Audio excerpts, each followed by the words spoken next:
Bienvenue chers téléspectateurs de la chaîne Télévision Itera TV Online à suivre notre édition du journal. L'ONG ITEA en collaboration avec Ricolto et d'autres partenaires ont organisé un atelier avec les principales parties prenantes dans le cadre de la mise en œuvre du Work Package 3, mise en place et opérationnalisation des laboratoires vivants d'agroécologie et des communautés multi-acteurs Uvira Living Lab en date du 27 au 28 février 2024 à Kamanyola.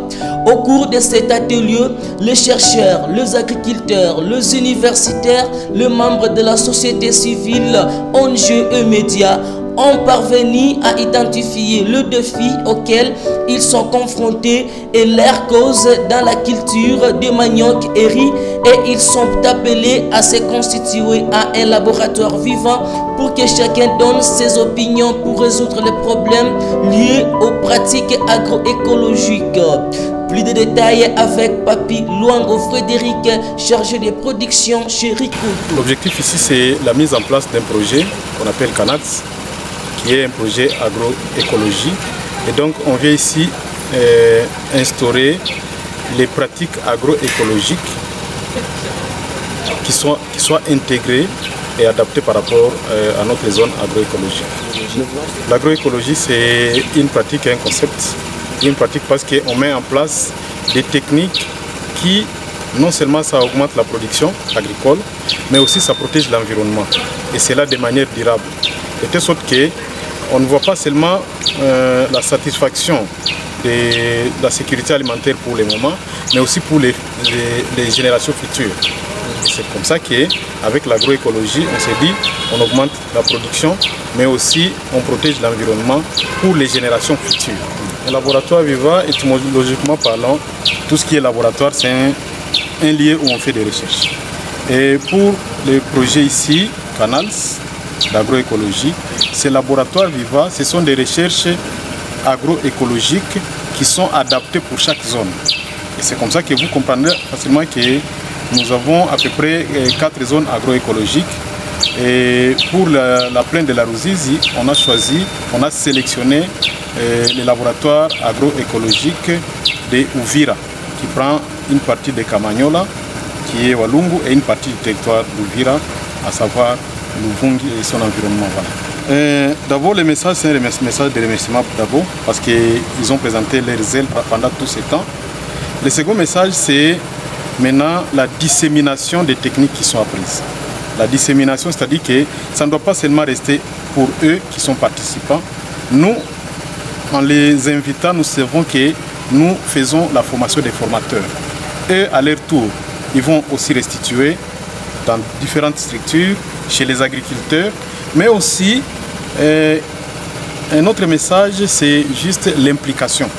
Entre autres, parce que nous avions dit parmi les éléments qui constituent l'agroécologie, il y a l'implication communautaire. Il faut qu'ils s'impliquent et qu'au finish, lorsque nous aurons besoin des sites où on va pratiquer les essais, qui soient disponibles, que ces participants ici nous disponibilisent ces sites où on doit passer les essais par rapport aux pratiques qui seront maintenues par eux-mêmes après sélection.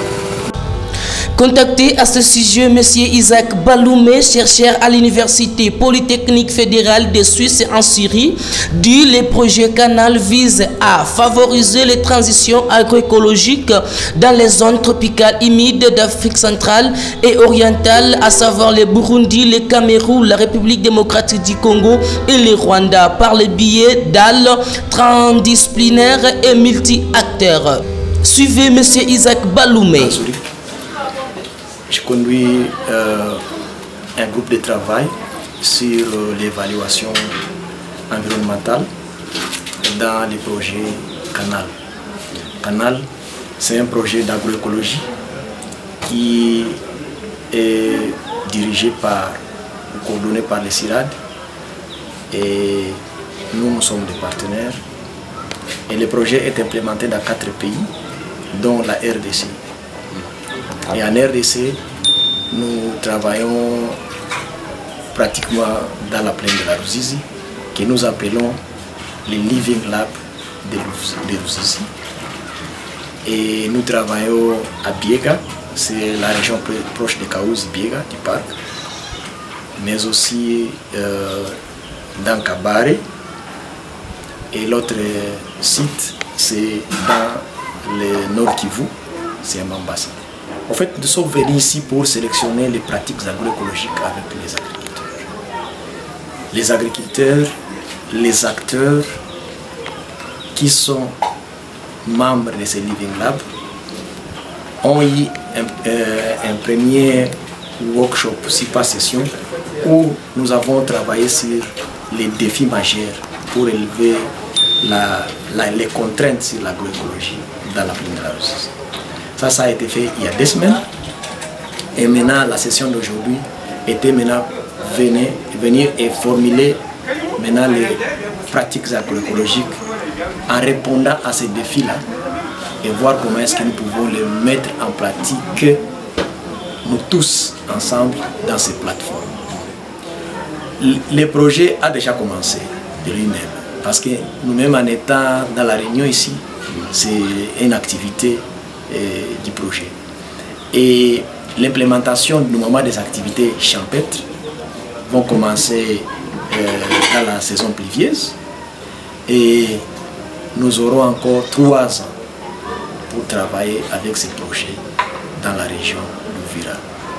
Et à Ouvira, ou dans les Living Labs d'Ouvira, ou dans les sites d'Ouvira, nous allons travailler autour des 2 cultures, les maniocs et les riz.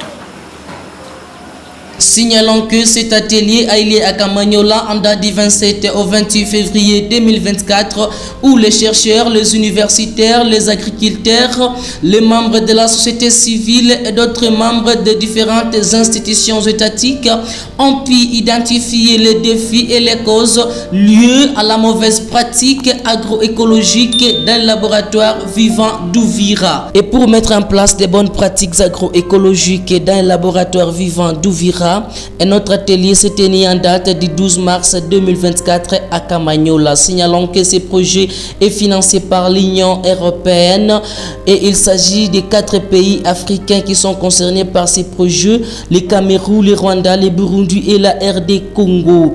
Les projets s'exécutent dans des territoires Kabare et Ouvira. Pour Itara TV Online, je dis quelques boulots maestro et n'oublie pas de vous abonner.